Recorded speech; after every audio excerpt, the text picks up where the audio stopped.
네, 저희가 2부로 돌아왔습니다. 2부에서는 이제 사랑 얘기할 건데 네, 사랑 네. 얘기. 광장에서의 사랑. 네, 저희 쉬는 시간에 또 이제 사랑 얘기하고 찌질했던 얘기하고 네, 맞습니다. 아, 여기 아주 그냥 찌질이들이 모여 있습니다. 네, 마음이 아프네요. 네. 아니, 또 남의 말로 들으니까 기분이 나쁘다.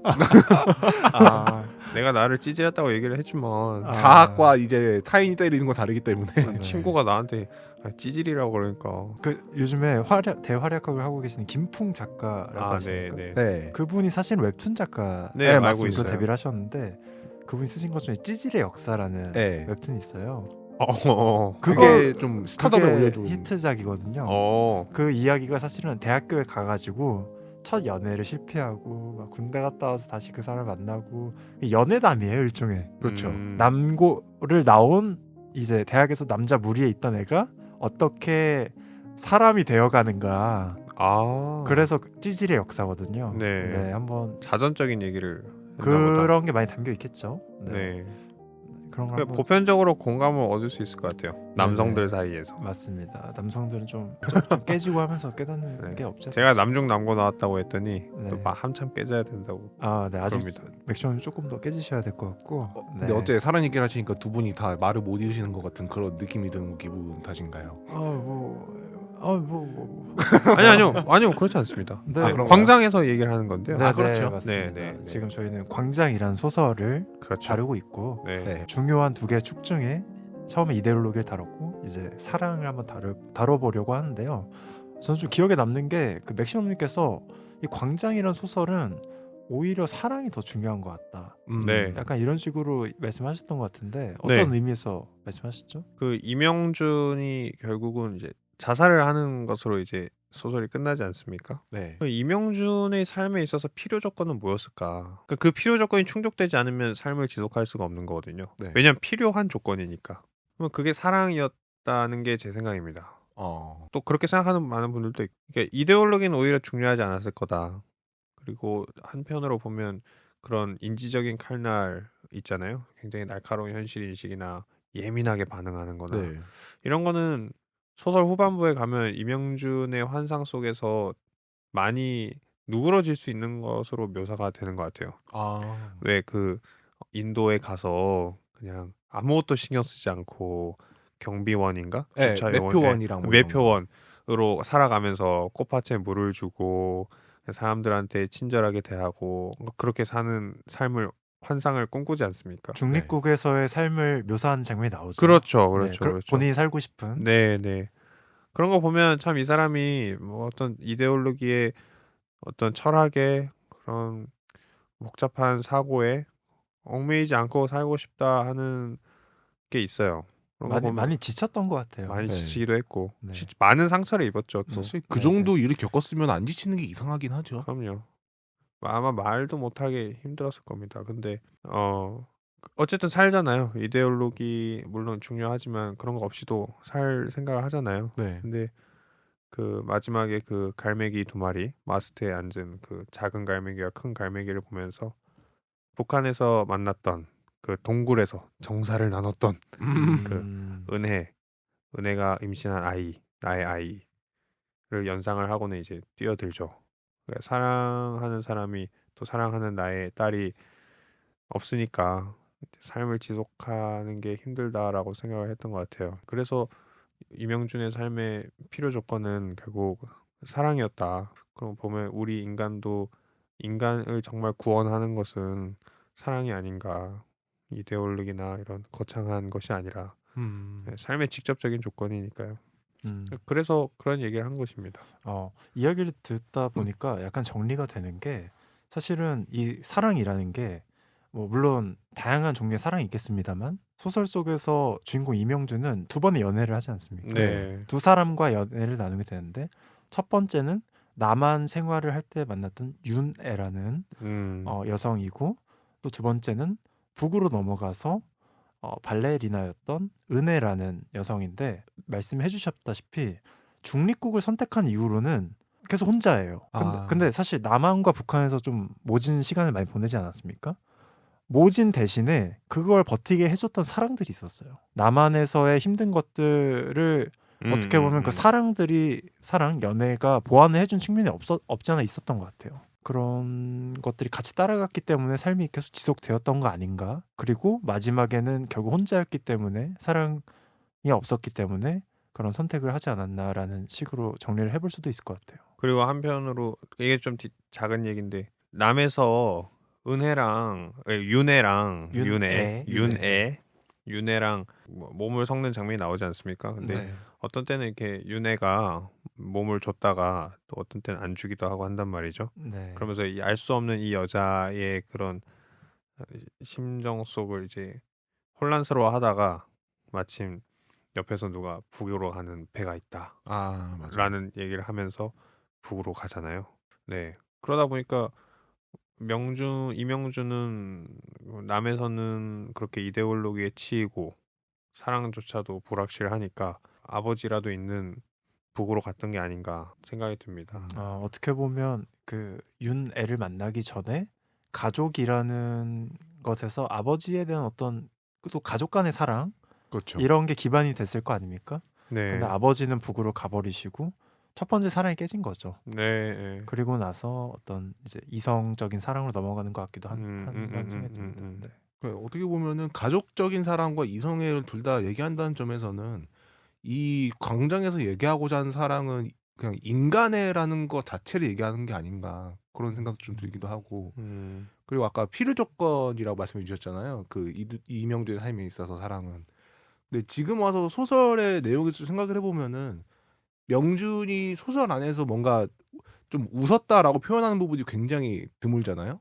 근데 생각을 해보면은 그 웃었다라는 표현이 등장하는 경우는 대부분 뭐 윤애랑 같이 있을 때 은혜랑 있을 때 그럴 때 아니고서는 잘 보이지가 않더라고요. 그런 거 보면은 진짜로 명준에게 있어서 사랑의 의미가 확실히 남달랐던 것 같다라는 생각이 좀 들긴 해요. 그리고 그 묘사들 보면 굉장히 탐미적이에요. 맞아요. 이명준이 생각보다 그 이성에 대해서. 그래서 뭐 아까 얘기했듯이 좀 신경쇠약적인 부분도 있지만 또 한편으로 섬세하기 때문에 좀 수위가 좀 높은 편이긴 하죠. 네, 그 설명들이. 그리고 또 그런 것들이 어떻게 보면 인간이라면 누구나 가질 수 있는 이성에 대한 어떤 욕구 뭐 이런 것들 보편적인 정서를 담고 있기 때문에 이 소설이 단순히 어떻게 보면 이념만으로 쓰면 지금까지 읽기 쉽지 않았을 거라는 생각 들어요. 그렇죠. 저도 매우 그런 장면들은 열심히 봤습니다. 열심히 보셨다고요? 네. 뭔가 갑자기 확 어떤 느낌이 얘기가 그게 아닌 것 같은데. 묘사 그러니까. 한 줄 한 줄 아주 은밀하면서 그래요?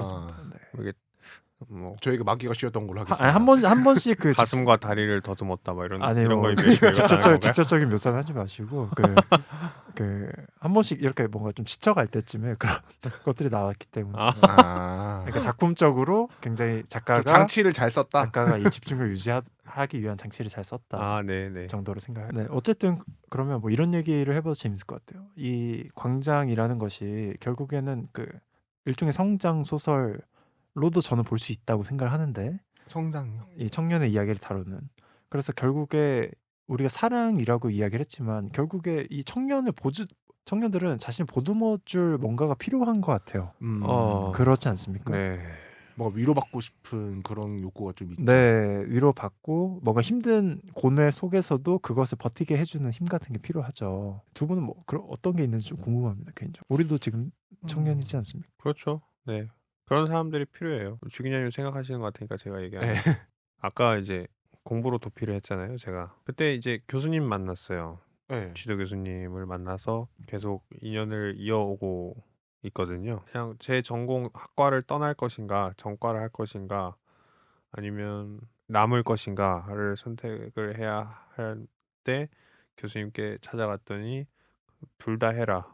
둘 다 좋은 거다 해서 두 가지 전공을 공부를 한 거고, 그분께서는 그냥 저를 한편으로는 약간 내버려 두시기도 하고 한편으로 어느 때고 찾아가도 또 반갑게 맞아주시기도 하셨죠. 제가 하는 이야기 듣고 제가 요즘 하는 공부 얘기 듣고 한참 듣다가 나중에 얘기가 이제 교수님이 이제 시간이 없다 그러면 이제 나오면서 그래 다음에 또 찾아와서 뭐 무슨 공부하는지 무슨 생각하는지 얘기 또 들려달라고.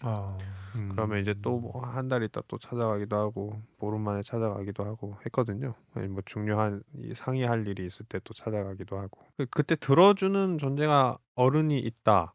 나한테 우호적으로 해주는 어른이 있다. 내가 어떤 선택을 하든지 존중해주는 어른이 있다는 것만으로도 굉장히 큰 위안이 되고 마치 기댈 언덕이 생긴 것 같더라고요. 네네. 나름대로 또 그분은 또 저를 변화시키려고 노력을 하셨던 것도 같아요. 네네. 제가 너무 형이상학적인 논의에 몰두해 있고 그런 어떤 이상적인 세계에 도피해 버렸으니까 철학 공부하면서 조금 현실을 가르쳐주고자 하는 의미에서였는지 전 그렇게 생각을 하는데 네. 한 번은 이제 저를 불러가지고 교수님께서 그런 말씀을 하시더라고요. 내가 학교에서 프로젝트 하나 땄는데 이게 국민참여재판 방청이 필요한 프로젝트다. 가서 좀 사람들 모아가지고 네가 팀장해서 해봐라 라고 하시더라고요. 그래서 국민참여재판을 전국을 돌아다니면서 했죠. 그때 이제 부산도 가고 대구도 가고 했습니다. 가서 보니까 인간이 텍스트 속에서만 바라보던 인간의 그 지성적인 모습으로 살아가고 있지 않더라고요. 실제로 인간은 가장 그 법정이라는 곳이 인간의 그 추악한 민낯이나 그 한계적인 상황이 여실히 드러나는 공간이잖아요. 그렇죠. 거기서 그걸 보고 제가 충격을 받아가지고 이게 정말 인간이 사는 모습이구나. 내가 여태까지 글에만 몰두해가지고 사느라고 사람 사는 모습이 이런 건지 몰랐구나. 그때 그걸 깨닫고 그래서 군대도 제가 군사경찰로 갔죠.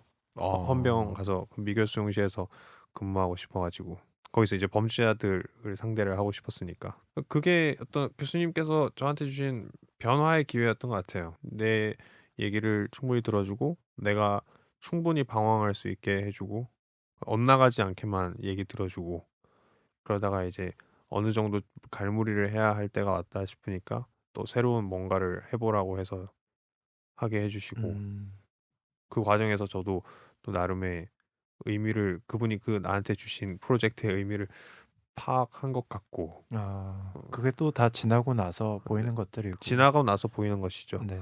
지나고 나서 그래서 제가 들었던 걸 정리를 해보자면 맥시멈님께서는 일종의 이명준이 느낀 그 사랑이 본인이 깨달을 수 있도록 도와준 그 일종의 배려 아니면 그냥 그 청취, 경청 같은 것들이 되게 도움이 많이 됐었던 것 같아요. 네. 교수님께서 이명준이 아니고 네. 교수님이 그렇게 해주셨던 게 굉장히 큰 도움이 됐죠. 네. 또 어떻게 보면 제가 뭐 맥시멈님의 과거까지는 잘 모르지만 주관이 좀 강하셨다고 얘기를 많이 했던 것 같은데 또 그런 사실 아이들이나 사실 아이잖아요 아직 그런 아이들을 오히려 강하게 막 내려치거나 깎아내려고 굴복시키려고 하면 더 큰 반항심이 생기지 않습니까? 그럴 수 있죠. 네, 그런 상황에서 그냥 자유롭게 놔두고 다만 다음에도 와라라고 해주시는 것들이 그 시절에 맥시멈님께 필요했던 것들이라는 생각이 들기도 합니다. 정말 그랬던 것 같아요. 그래서 지금도 너무 감사를 드리는 거고 아마 제 대학 생활에 굉장히 중요한 인물 둘 중에 딱 한 분입니다. 네. 주 기자님은 뭐 이런 어떤 이 고뇌나 젊은 날의 형이상학적인 것에서 벗어날 수 있었던 계기 같은 것들이 있으신가요? 네, 애초에 좀 그런 형이상학적인 그런 거를 잘 고민을 해본 적이 없어가지고 그나마 좀 비슷한 얘기라고 한다면은 은사님 같은 느낌보다는 제 주변 분들이 좀 만난 게 운이 좋았다. 좋은 분들 좀 만나가지고 어려울 때 같이 했던 분들이 좀 되게 마음에 깊이 남죠. 뭐 재수할 때도 그랬고, 그다음에 이제 학보사를 와서도 그랬고, 사실 학보사 와서도 좀 위기가 몇 번 있긴 있었거든요. 뭐 자세하게까지 뭐 말씀드리고 그럴 일은 없긴 하지만은 그때 처음으로 뭔가 내가 좀 가지고 있던 그 고민 같은 거를 좀 터놓고 털어놨던 그런 시기 그때가 아니었나. 그러니까 주 기자님께는 이렇게 자기가 가졌던 고민 같은 걸 쉽게 털어놓을 수 있는 주변에 사람들이 생겨났다는 거. 네, 그게 굉장히 좀 마음에 그런 것들이 하나의 그 다음 단계로 넘어갈 수 있는 발판을 제공했다 뭐 이런 이야기신 것 같은데 또 저희가 시간 관계상 또 해야 될 것들을 해야 될 것 같은데 그 맥시멈님께서 주 기자님이랑 저한테 조금 다루고 싶은 부분이 있냐 뭐 이런 것들을 한번 얘기하셨던 것 같아요. 예, 뭐 저는 좀 다루고 싶은 게 있습니다. 네. 어떤 거? 사실 말씀하시죠. 저는 소설 쓰는 것도 좋아하거든요. 네. 그런 입장에서 좀 그런 생각을 해봐요. 이 사실 소설이라는 게 그 당시 사회의 가장 보편적인 걸 담아야 고전이 되는 것이거든요. 네. 그 사회상을 보편적으로 담아야 사람들이 읽고 흡입력을 가지고 그 후대에 전달이 되는 것인데 사실 이 광장이 나오던 시대와 지금 우리가 살아가는 현대 사회의 시대가 가진 고민과 사회상은 또 다른 부분이 많지 않습니까? 네. 그렇죠. 그런 입장에서 만약에 두 분이 소설가가 된다고 했을 때 어. 지금 소설 한 편을 써야 된다고 했을 때 거기에 이제 주인공이 젊은 청년입니다. 이 젊은 청년이 어떤 고뇌나 소설은 사건이 이끌어가는 것이기 때문에 어떤 것들을 좀 써보고 싶은지 뭐 이런 것들이 좀 궁금합니다. 어려운 문제인데. 근데 약간 그런 플롯은 제가 좀 되게 인상 깊게 본 게 있어가지고. 그런 거 근데 한 번씩 생각해보지 않나요? 이런 거 이야기로 쓰면 되게 좋을 것 같은데 라고. 아닌가? 저만 그렇게 하나? 그러니까 둘이 되게 성격이랑 모든 게 다 달라요. 근데 쫓아가는 목표는 똑같아. 그래서 그 목표를 쫓아가는데 얘랑 겪는 일도 같은데 각자 대응하는 방식도 달라. 그래서 그 과정에서 일어나는 그 다툼이라든가 이런 거를 좀 문학적으로 쓸 수 있는 그런 게 있었으면 좋겠다. 그 생각 한번 해보니 했거든요. 뭐 저는 잘 모르겠어요. 뭐 저는 개인적인 얘기 쓸 것 같아요. 네. 첫사랑에 실패했거든요. 네. 근데 그게 저한테 성장 동력이 됐어요. 네. 나중에 깨달았죠. 시간이 한참 지나서 이제 깨달았죠.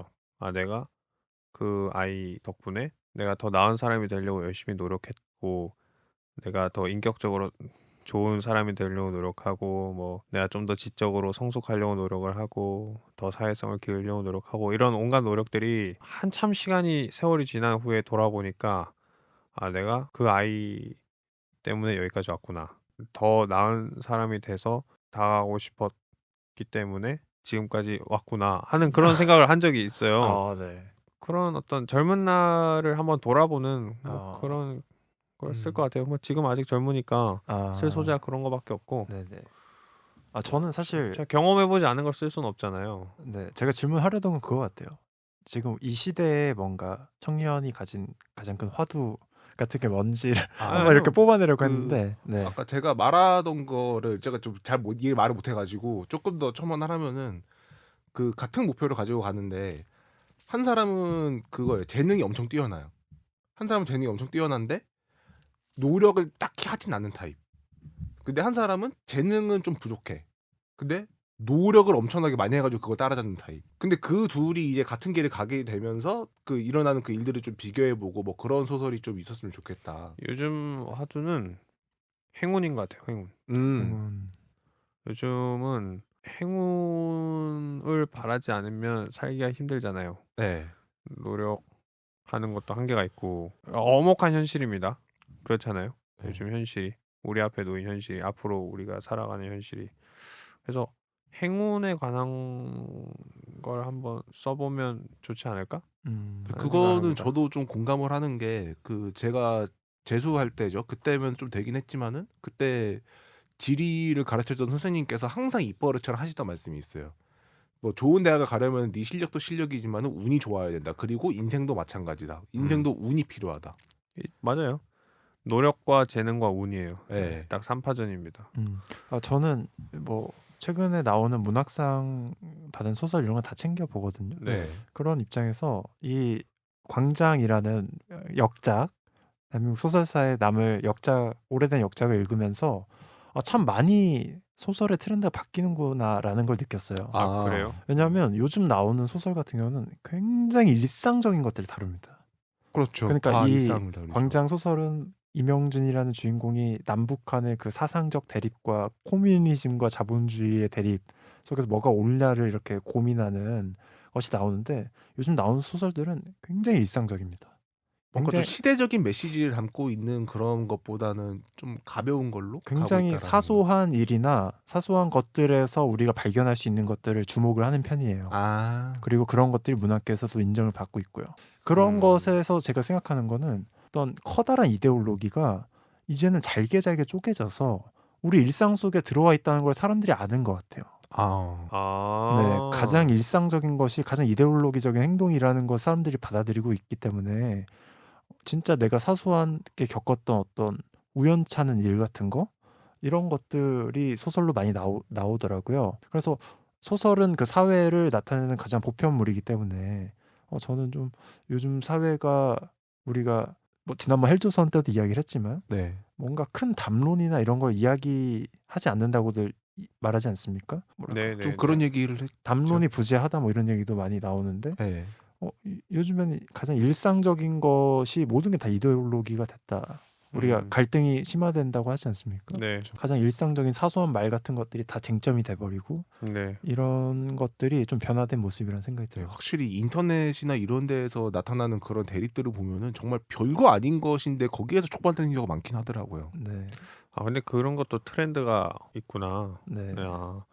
얼마 전에 저는 오히려 트렌드가 길게 보면은 의미가 없다라는 생각을 했는데 뭘 보고 그랬냐면 얼마 전에 중앙일보 칼럼에 그 연초에 신춘문예 발표하고 그러지 않습니까? 1월 1일에 나왔죠. 네. 근데 그때 칼럼에 한 문학평론가였는지 하는 분이 칼럼을 쓰셨어요. 그 내용이 뭐냐면 어떤 이렇게 골자는 아니지만 지나가는 말로 어떤 내용이든지 자기가 가장 잘 쓸 수 있는 내용으로 글을 완성도 있게 쓰면 등단을 할 수 있다. 신춘문예는 그런 글을 찾으려고 노력하는 것이지 어떤 유행하는 주제 혹은 유행하는 글쓰기 방식 뭐 이렇게 서술 방식, 구조 이런 것에는 구애받지 않는다 그런 얘기를 하더라고요. 그래서 참 그렇구나 정말. 그러니까 글 자체가 완성도가 높으면 되는구나 하는 생각을 해가지고 또 그런 트렌드는 신경 안 쓰고 있었는데. 근데 아마 말씀하신 요지는 이거인 것 같아요. 그러니까 우리 결국 작가는 자기의 동시대를 보고 살아가지 않습니까? 네. 그 동시대를 얼마나 완성도 있게 잡아냈느냐. 네. 최인훈 소설가는 그 당시 1960년에 가장 한국의 화두가 되었던 것을 잘 표현한 것이고요. 네, 그런 측면에서 그런 말을 했지 않나 하는 생각이 들고요. 그래요. 네, 그럼 슬슬 마무리를 해봐야 될 것 같은데 오늘 두 분 이 광장을 다루시면서 어떠셨는지 간단하게 뭐 소감이라도 말씀해 주시죠. 뭐 이렇게 말하기 뭐하지만은 저는 광장을 전문으로서 읽어본 거는 이번이 처음입니다. 이번이 처음이었는데 그동안 저도 역시 이 이념 대립의 다른 소설이라는 그렇게만 알고 있었던 상황에서 사랑이라는 주제를 가지고 이 소설이 얘기할 수 있다라는 거에 대해 좀 많이 놀랐었고, 그리고 이 명준이 가지고 있는 그 고뇌가 생각보다 현 시대의 우리한테도 좀 적용될 수도 있겠다라는 생각을 좀 했어요. 저는 이제 이게 사람을 구원하는 것이 한 사람 구원하는 게 참 사랑이구나 하는 생각을 했죠. 그게 이제 결국 구원은 또 자기 안에 있다 그러잖아요. 또 사람들이 사랑이라고 얘기하면 사랑하는 대상에 나의 구원이 있다라고 생각될까봐. 그러니까 구원은 먼데 있는 게 아니라 구원은 먼데 내 안에 이미 있다. 내가 누군가를 사랑할 수 있는 나 자신에게 있는 게 아닌가. 그런 생각이 듭니다. 얘기를 들으니까 딱 생각나는 말이 있어요. 제가 좋아하는 노래 중에 하나에 있는 가사인데 그 영어 가사여가지고 좀 번역을 하면은 우리의 문제는 우리가 만들어낸 거기 때문에 우리가 스스로 해결해낼 수 있다. 이런 얘기도 하더라고요. 그래서 우리의 구원은 우리가 스스로 찾아낼 수 있으니까 너무 막 현실에 너무 좌절하지 말고 좀 찾아낼 수 있는 그런 자세를 또 가져주면 좋지 않을까. 또 열심히 노력해야죠. 살아야죠. 비디님 어떠십니까? 저는 그냥 소설이 하나의 사회를 반영하는 객관물이라는 생각이 들거든요. 정말 드라이하네요. 네, 그런 측면에서 네. 이 광장에 담겨있는 그 당시의 거대 담론들, 그 당시의 시대적인 배경들을 굉장히 한국 사회에서 논의가 많이 되던 주제였던 것 같은데 그것이 요즘 제가 읽는 소설들하고 비교를 해보자면 어떻게 보면 그런 대립들을 사람들이 이제 좀 경멸해서 힘들어해서 이런 일상적인 것으로 오지 않았나? 라는 생각이 들면서 이런 변천사를 좀 살펴볼 수 있어서 너무 좋았고 네, 그렇습니다. 분석적이야. 역시 그런가요? 이런 문학에 관심이 많으시다 보니까 요즘 말로 좀 T 같나요? 네, 그래요. 혹시 MBTI가 T신가요? 모르겠습니다. 네, 거기까지 얘기하면 너무 길어질 것 같고 네. 그리고 이제 마무리하시죠. 네, 슬슬 마무리하도록 하겠습니다. 네. 저희가 북 특집을 더 이어갈지는 아직 논의 중이라서요. 네. 네, 다음 에피소드도 많이 기다려 주시고 구독과 좋아요도 부탁드립니다. 다들 알림 설정도. 네, 그럼 이만하죠. 네, 여기서 네. 마치도록 하겠습니다. 고맙습니다. 고생하셨습니다. 네.